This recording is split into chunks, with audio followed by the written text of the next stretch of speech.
President Trump made big cuts to woke programs. He says hijacked taxpayer dollars to fund radical agendas, including the National Science Foundation, which received billions of dollars. An analysis found that in 1 year, hundreds of millions of dollars went to divisive identity politics instead of focusing research on programs like a cure for breast cancer or childhood leukemia. Joining us now to discuss this is Deputy Public Policy Editor for OpenTheBooks.com, Rachel O'Brien. Good morning to you, Rachel. Great to see you as always.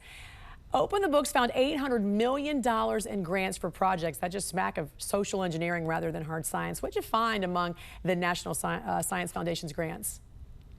Yeah, so when President Trump cut the NSF's funding by 55%, critics called it a war on science. But we found that these NSF grant proposals are evaluated using DEI-related requirements, which distract from basic research and development efforts. So we found example after example of grants for complex scientific research that had scientists engaging in STEM outreach programs to recruit underrepresented minority students to STEM fields.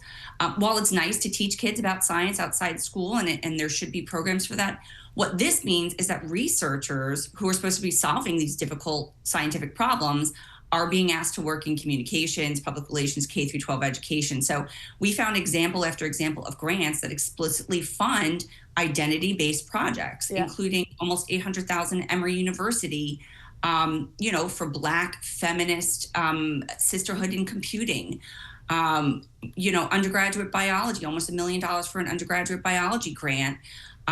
Looking at qualitative inquiry into sex, gender narratives in biology. That's not helping students learn the fundamentals of biology. Right, and that was at Florida International, Colorado State, and University of Minnesota. I read about that, and also more than about $3 million to Washington University in St. Louis. What were they doing there? They were... Oh my gosh, that was a study of a photon spectrography. I'm sorry. That's okay. And they I don't even know what that is. You can't. I don't even know what that is. And then because you can't even pronounce it, that's one of those situations where if you can't pronounce it, how do you even know what it is, right? It's so bizarre. It's students had to learn about how to perceive themselves as science learners, looking at their science identity and racial and gender identity. $3 million for that. And you say this is no accident.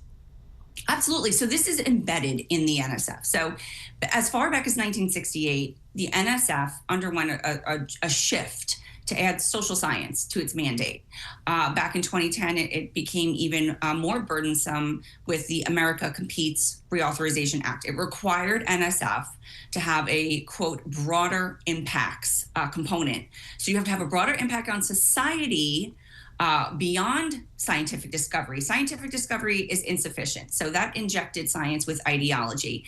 And that's how you have ideology embedded in all these grants that reward identity, not merit. It just pushes a whole different component on scientists instead of researching and focusing on the science. It encourages grant recipients to take an institutional approach to achieving societal benefits, which is a much larger goal than simply researching one particular disease or one particular bacteria. It imposes a very difficult standard. The University of Missouri, actually, they got $500,000 just to brainstorm how to do this. Okay. Only in Washington could you get a grant to help you get other grants. Wow. And when we know a future administration could easily undo some of these cuts, so how can Congress make sure identity politics and woke programs are not funded with American taxpayer dollars? Yeah, so Trump cut $3.9 billion from the NSF, right? And a future administration could easily undo it. Congress passed that act I just mentioned in 2010, the America Competes Reauthorization Act, that required all of this. They could repeal it. They need to step up and end this. In horror movie parlance, this is the part of the film where the protagonist realizes that the DEI call is coming from inside the house. This is criteria that Congress mandated to incentivize adding identity politics to grant proposals, which sends money to distractions and away from hard scientific innovation. So Congress, these changes could really help the scientific community, and Congress should Yeah. codify them. Yeah, obviously it's not anti-science because Congress could bring about a return to science and codify some of these rules right now. All right, great to see you, Rachel. Thanks so much for joining us here on the National Thanks for News having me Desk. here. Have a great weekend. You too.